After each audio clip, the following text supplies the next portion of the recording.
Hi, this is my response to my friend's blog posting. Uh, English learning for Japanese people. The JET program is great.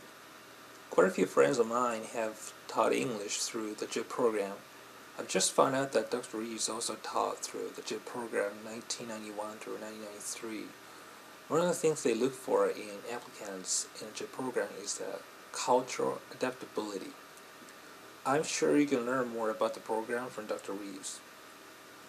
Japanese and English are phonetically very different. So what was the hardest thing for you when you helped the Japanese students with their pronunciation? They don't put much emphasis on teaching pronunciation in Japan. It was even more prevalent back in 1991 to 1993. So they tend to develop a bad accent after a couple of years of formal English learning, and since they speak with a bad accent, they often have difficulty with listening as well. When you teach English in Japan in future, I hope you'll be able to help them with their pronunciations a lot. I, I am really interested in the methods of accent reduction. When it comes to grammar and functions of words, what they didn't teach us in Japan when I went through junior high, high school, and college over there was the stuff you take for granted as a native English speaker. They didn't do anything to help learners internalize the English word order, for example.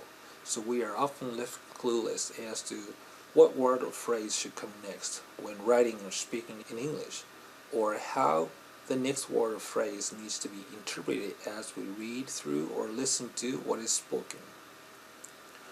This is not so much of a problem if your first language belongs to Indo-European languages, because the concept of the relationship between word order and meaning is built into your first language.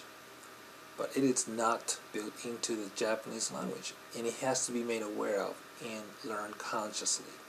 I often think that this is something that's very hard to teach without knowing Japanese well. I'm curious how English teachers whose first language is not Japanese and who don't speak Japanese very well are trying to address this issue in their teaching.